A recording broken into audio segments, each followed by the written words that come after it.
Aleasha to the stage.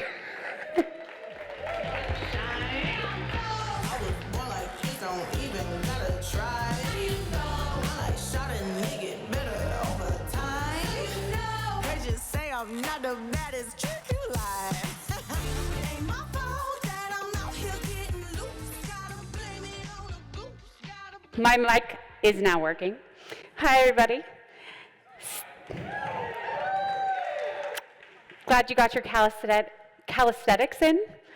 I've got a question, and I think I might know the answer, but has anyone here ever been told that you're too much? Or maybe too loud? What about too blunt? Yeah? Too quiet? No. How about not enough of something? Anyone? Yeah, and so whoever was telling you that was like, okay, so this is how you're actually supposed to be to get whatever you want out of your life, and I know whatever you're doing is like what comes naturally to you, but it's not how we do things, right? And you might have felt this desire to please the person because they clearly seemed upset that you were showing up differently or doing something differently than they would do it. And so you probably tried it, and it didn't give you the same result, whether that was like professionally, financially, romantically, whatever, as the other person. Does that feel familiar to anyone? Has anyone had that experience? Okay. Whether it's like you didn't have kids or you didn't go to college and, get a job forever. And so this is the experience of a black sheep, right? And so you're not a cookie cutter person, and why would it be any different with sales? Why would a cookie cutter strategy work for you for sales if these other things don't? It wouldn't. You need something that's aligned with you. And you might be wondering, like, am I a black sheep? Like, what does that even mean? And if you're someone who left corporate because the illusion of safety wasn't enough for you to continue showing up every day building someone else's business, then you would be a black sheep. Or if you're somebody who maybe doesn't want to save your whole life for 10 years at 70 and the rest of the time living in scarcity, then you would be a black sheep. So we're going to talk about how that's actually really powerful in a sales context. And nobody wants to buy from a douchebag, right?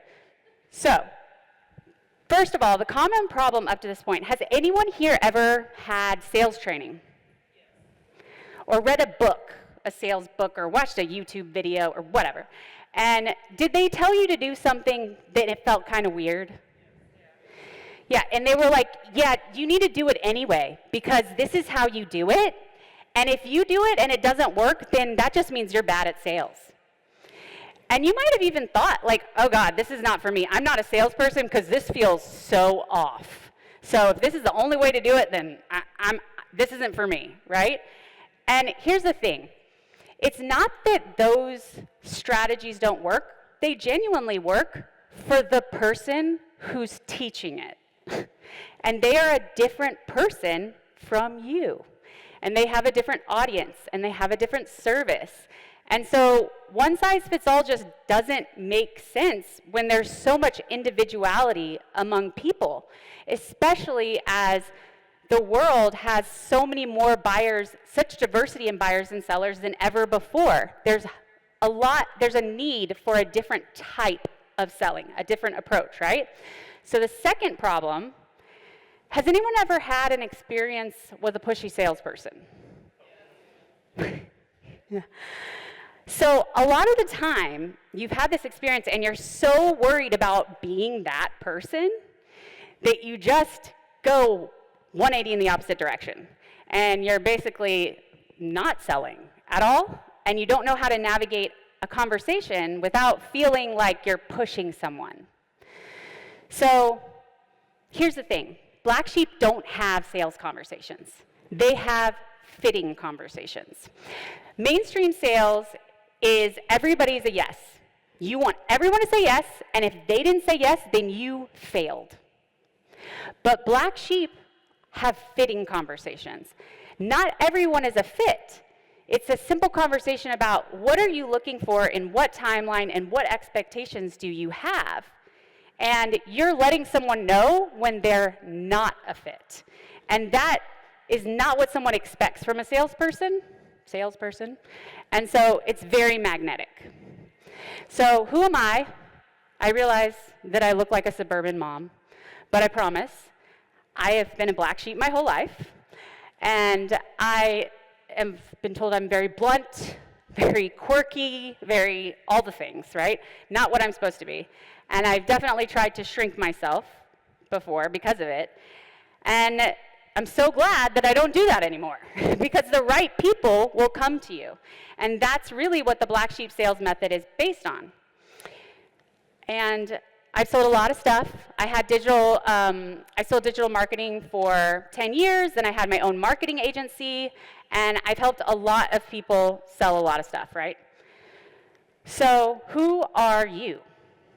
You're somebody who does a really great job for your clients. You care about them, but sometimes it doesn't feel like you have the words to articulate what you do. Like when you communicate the value of it, it seems like someone's not understanding the value of what you're saying. You are like basically allergic to coming off pushy in a sales conversation. Your clients are usually longer term clients and higher touch. So these are relationships that you're having with somebody. And you don't need volume. You'd be happy with just like 25 clients a year. Super happy. So when you only need that number of clients, playing a numbers game is actually going to hurt your business because people can tell that they're just a number to you. So what we're going to cover today is focusing on fit with the black sheep sales method, shifting mindset before the call to be more likely to say yes. And there's an opportunity for somebody to come up and workshop with me up here, and I'll help you specific to your business and how you're positioning your business. So has anybody here ever had a good sales experience with a good salesperson? Yeah? Okay. Why was it a good experience? They weren't pushy. Anything else? They listened. They listened. Yes. You're not alone. This is how everybody feels. They feel like most salespeople won't stop talking. And they are so happy when they just listen to them and make them feel seen and heard. That's what every human wants, right? I just want to feel seen and heard, and it's such a rare experience for humans to have. So that means, you guys, that you don't need to be this dude right here. So even though you've had this bad experience with a pushy salesperson, and you go so far out of your way not to be that person, for some reason, a lot of times people will feel like they have to put on this act that's like high energy and smiley and extroverted and outgoing. But that doesn't matter to people when they're buying something. It doesn't matter to you when you're buying something. In fact, you're probably, like when you're talking to that guy and he's saying all the lines and he's just full of charm, are you like, this guy's gonna take really good care of me? Probably not, right? You're like, this guy's selling me something. I can feel it.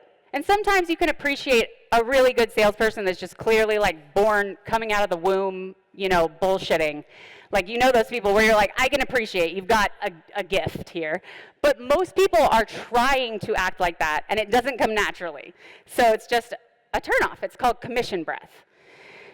So all you really need to be is genuinely curious, empathetic, and passionate. Think about yourself as a buyer. Who do you like to buy from? Somebody who's listening to you, somebody who understands your situation, and somebody who's excited to help you because they know that they can. That excitement is contagious. So the black sheep sales is based on the philosophy of when it's a fit, it's a fact, and there's no selling involved. So mainstream sales is trying to sell everybody. Everybody's a yes, right? And so they get less yeses because you can feel it. It's commission breath, right? Where a black sheep seller is like, well, let me understand your situation first, and if you even need this. And if you do, then I'll let you know and we can move forward together because your expectations line up with what I give you.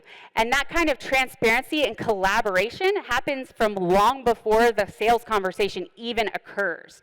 So it really disarms somebody to feel like they can trust you and talk to you. And there's no like manipulation or tricks or tactics, because if you're selling something quality, why would you need to manipulate or psychologically trick someone into buying it? You wouldn't. So when you're focusing on fit, you really never get lost in a conversation, because any weird objection that they throw at you, you're just like, well, does that mean you're looking for this? Because maybe it's not. Maybe it's not me, and that's cool. You know what I mean? It becomes really easy also to transition to the sale. Everybody's like, how do I get to the part where I'm like, do you want to work with me? Like, do you want to buy my stuff? Like, that part feels really awkward for a lot of people. And so it becomes really easy because you're like, great, well, this is what you want in this timeline, and this is the budget you have, and these are the expectations you have for me, and that's what I do. So let's do it. I'm so excited. It lines up. It's just really easy. So has anybody here ever had a nightmare client? Then you know that some money is not better than no money, because those nightmare clients will drain you emotionally and energetically and end up making it so that you don't have energy for the good clients, right? And so I give this example a lot of times. I have a client who sells paid ads. And so a business owner will come to them and say, I just started a business and I want to run paid ads. And that person knows you're not going to get results because you have nothing figured out yet. You don't know your audience, you don't know your message, so you're going to basically be lighting your money on fire. And they have a choice, right? They can tell that person, hey, so actually the best use of your money is going to be if you test what works organically first and then you put money behind that. That will give you the best return. And I would suggest starting over here. Maybe this person can help you. Maybe this resource could help you. And then come back. Or they can tell that person, yeah, let's do it, knowing that in 3 months they're going to be burned out of money and gone and pissed. And which one do you think makes them more money? The first one. Because that person's like, oh my God, you actually care about my best interest. It's just so shocking for people. Like, you could make money off of me right now, but you're not, because you actually care about me. So they're going to refer people. They're going to come back when they're ready. And it's just absolutely magnetic to really show that you care about the other person's best interest in this like transparent and collaborative way. And maybe they do have the financial runway, and that's fine too. But especially if you have these longer-term clients, that high-pressure strategy, it kind of makes sense if you're like, oh, here, I'm going to sell this thing to you, and I'll never see you again. Like, fine. But if you're going to continue to have a relationship with this client for months, like, you do not want to bring them in by force. So, the attracting and repelling element of sales is really not looked at a lot because everyone is a yes, right? And you might have thought about who your ideal client is in the way like what industry they are, what niche, or what demographic, but it really needs to go beyond that. And then the thing that people miss is the anti-audience, the person that you don't want. So the reason that's magnetic is that, like, just in the same way that a marketing agency would say, well, we're for plumbers, let's say. Everyone who's not a plumber, or the plumbers are like, oh, great. Even though that marketing agency does the same stuff as the other one, they said that they're for plumbers. That's who they're for, right? So it feels like they're a better fit, and they're more likely to work with that agency. It's the same thing when you are verbally very clear about who is a fit and who is not a fit. The right people are like, this is my person. And the wrong people are like, gone, thank God, please, you know? It's okay. It's kind of like, for example, my tagline, how to win sales without acting like a douchebag. I've had people message me and say, that's gross. Like, how offensive, you know? And I'm like, okay, I would really offend you way more if we worked together. Like, it's a really good thing. And you deserve to find someone who's not going to offend you constantly in your working relationship. Just like I deserve to not have to worry about putting on some mask because you're very sensitive, right? And neither of them are right or wrong. It just is, right? So when you're thinking about who's a fit, you want to think about what are the patterns in the people who say yes. What are the patterns in the people who are happy with results? And who do you like working with? Is it because they have support staff in place that can get you assets? Is it because they're prim and proper and so are you? Or maybe they're not prim and proper and neither are you. Or maybe they have a certain amount of time available to them, or they're into supernatural stuff, or they have kids, or they're business owners. There's all kinds of patterns, right? And then for the not a fit, it's the same thing. Who are the people who weren't happy with results? Why were they not happy with the results? Because they have misaligned expectations. They needed something in a shorter timeline than you were able to create. They expected you to be at their beck and call. They wanted more than you were able to provide for the price point. They value price more than quality. There's so many things, right? So you want to think about those patterns and then call it out on your website and verbally in the conversation. You can say, okay, so great, this actually seems like, I don't see any red flags here, like you need results in 30 days or something. You've actually got a great timeline for results. You're okay with us, testing out a few things, and you already have a lot of proven data for us to work with. So this seems like a great fit. And everybody feels so much more comfortable moving forward when you can verbally say that to them, right? Even you feel more comfortable, like we're on the same page here, right? So the other thing is, you cannot educate and sell at the same time in a conversation. And does anybody here ever feel like they're educating their prospects? Yeah. You're like educating them on what normal expectations are, what they need to have in place, when they can see a result, even just like the concepts in general. I can only imagine, Austin, like with AI, how much you have to educate if you were to bring on, well, you don't have an agency right now, but when you did.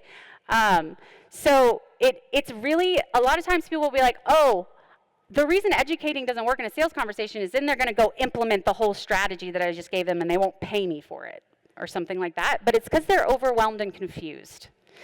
They're like, I can tell that you're an expert at what you do, but I have no idea what you're saying, and I have to go process this. So hearing things like, let me think about it, or you gave a lot of value here, and a lot of times it feels like you're giving them value by educating, right? Like you're adding value to the conversation, and you don't mean to overwhelm them, but if you're into social media, you're often like a subject matter expert.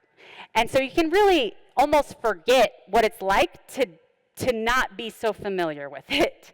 So it can really overwhelm people, and then they can't make a decision about whether it's right for them. And this counts for internally selling too. If you have to like internally sell to someone who's not in the marketing department, you have to put things in layman's terms. So anyway, a confused mind says no, or let me think about it. And what people miss a lot that is also powerful to have in your pre-call education that leads, plays into the whole if it's a fit, it's a fact, and the anti-audience is also letting someone know before they get on the call who's a fit and who's not a fit. So what this sounds like, for example, I have a conscious parenting client, and she has an approach to parenting that isn't based on punishment and rewards. And people are often like, oh, so does that mean that I can just let my kid do whatever they want? And it's like, no, that's not what it means. And they also, think that the behavior is the problem when the behavior is really the symptom of the problem. So the pre-call education we put together was about the 3 misconceptions about parenting to make sure that the guided parenting approach would work for you. One is punishment and rewards is not the only parenting technique, actually. And the second misconception is that you're treating that the behavior is the problem, but that's actually the symptom of the issue. And then the third misconception is that there's something wrong with your kid or you as a parent, which is even worse. There's nothing wrong with anybody here, okay? And it's never too late. She's been doing it for 20 plus years. It's never too late if your kid's 6, 16, or 36 years old. Doesn't matter how bad it is, if y'all aren't talking, if they're like completely, failing school, whatever. And then sets expectations around to like manage your expectations. Most people see results in the first few weeks, and the investment is about the same as a summer camp. I do want to say though that if you are someone who's really attached to having like that power over your kid, and that's what you're committed to, then I can't help you. Or if you feel like your kid is the only one who's going to need to change, and you don't need to adjust your parenting style at all, I can't help you, and I would cancel this call. However, if you want a kind, resilient child and want methods to have them cooperate with you that work better than power over, then I can't wait to talk to you. And someone comes on that call and they don't need to explain all this crap anymore, because that's a lot of heavy lifting inside of a sales conversation. It feels like work for you when you're going through that. And then it also just lets them like choose in again, like, I don't want to hear you coming in talking about this like permissive parenting, you need to have like power over thing. Like, you can just not come, you know? And not that there's anything wrong with that. Like, it's not a judgment on it. It's just that it's not a fit, right? So, does anybody want to come up and workshop some pre-call education for their offer if they feel like what they do is super complex, or people are confused, or there's a really long delay in your sales cycle? And I have a book for you if you do. Anyone? Come on up! Yay!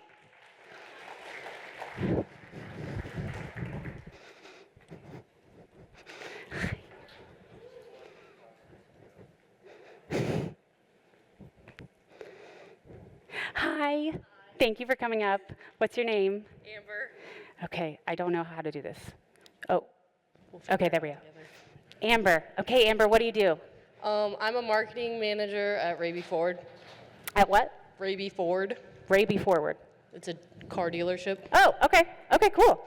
So, what do you feel like you have to educate people on a lot? Honestly, like product knowledge and brand awareness.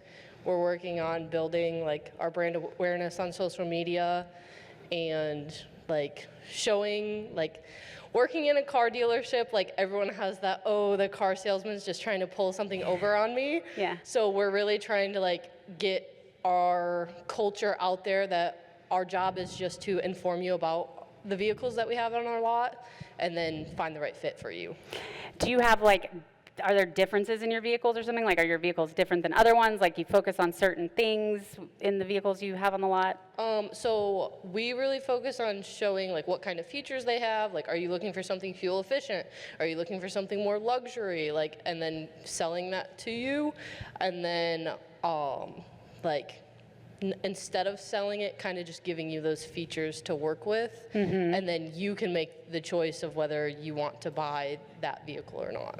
Okay, so like what make or model, like what? Ford. It's all Ford, okay. So you feel like when people come in, maybe they like don't understand the difference between fuel efficient and luxury, or like what are they confused about? Or is it just that they're like, these people are selling me something? These people are selling me something, 100%. Oh, okay, yeah, that is an issue. Well, so it's not so much pre-call education, it's just like, we're not douchebags. Yes. I mean, you could probably just have something like that on the site, like not your average car sales douchebags. Yeah. And I think you could have a lot of fun with like marketing, honestly. Like, y'all could do a lot of goofy videos and stuff. That's kind of where we're at. Yeah. Like, just like one thing that I love working for them is our culture is so like, you literally, we talk about it every day. Like, your job is to, you know, come into work, be a healthy work environment, you know, be a salesperson who educates and not just push something. Like, like selling a service contract, we want to sell the value of it, not just push it like, here, take this. Yeah, okay, I have an idea. What about like if you did the 3 misconceptions of buying a car, and people were like, you know, so one of the misconceptions is you're going to push a service contract on me. And you could explain, they do that at a lot of dealerships. Here, this is how we recommend a service contract. Another one could be like, you guys are just going to try to sell me, I don't know, sell me the most expensive car. And you can let them know what the signs are that someone is doing that. Like, let me go talk to my manager, like that whole thing. Yeah. Like, we don't do let me talk to my manager here. Like, you can kind of like offset it like that to let them know what the typical experience is and then what the experience is with you guys. But if you're coming in just to like try and, I don't know, what you don't like in a customer, like probably someone that's just haggling way too hard or like rude, you can say like, if you're coming in and you're going to try to like beat us down on price, like, we are happy to work with you, but we're not going to take abuse. I don't know. Something like that. Then, and if you want a good car with someone that you can trust, it's going to give you the pros and cons, then we can't wait to talk to you, because that's what we want to do. Yeah. And the benefits of doing it on site at the dealership instead of just researching online. Because I think a lot of people are like, I'll just see online and then come in. So you can kind of like offset that objection too. Yeah, absolutely. How does that feel? Awesome. Okay, yeah. I think that would be great to send out ahead of time. Like, this is what to look for in other dealerships. You're right. They do this stuff at other dealerships, and this is how it's different where we do it. And that's how you know, because we're not going to push it on you, or we're not going to go talk to our manager or whatever. Okay. All right, Amber. Thank you for coming up. Here's a book. Thank you. Yeah. So that's what I do with my clients, and what I would do, you know, with you is really understanding, obviously on a deeper basis and for a longer amount of time, but an objective view at what, because you can get so close inside the bottle, so to speak, that you kind of can't see the label on the outside and what's important to mention and what doesn't need to be mentioned. Like, we don't really need to talk about car features. We don't need to go there.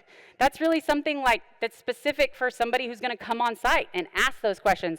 But when you're so close to it, you might be like, maybe we need to give out videos on all the car features, for example, but like translate that to whatever it is that you sell.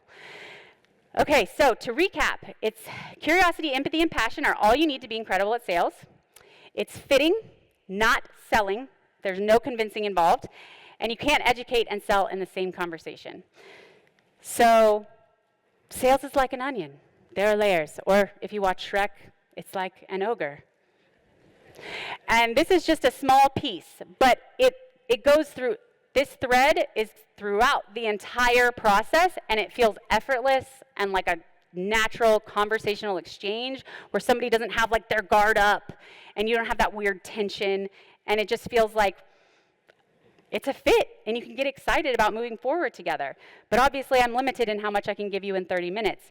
So I want you to remember that you are talented and have so much good to bring to this world. So please do not let feeling weird about sales stop you, because there are people who are really good at selling and really bad at fulfillment, and don't let that happen to good people. So bring your Meraki, your black sheepness, because I can tell you that if you're awkward or quiet or whatever, you can just let someone know, like, I feel weird about sales conversations, but I want to see if I can help you, and it'll immediately diffuse the conversation. And when someone's awkward and weird, you don't feel like they're selling you. Do you feel like that person's selling you? Like, no, you definitely don't. Your guard is down, right? So whatever is your unique flavor, your unique soul to bring to it, it's really going to make you better at sales rather than adopting whatever someone else says that you have to do. So it's been an honor. Thank you so much. And I have another book if I have a trivia question. Someone wants to answer it. What are the 3 things that you need to be great at sales? Anyone? Oh. Yes? Yes! All right. Thank you so much for your time and attention, everybody.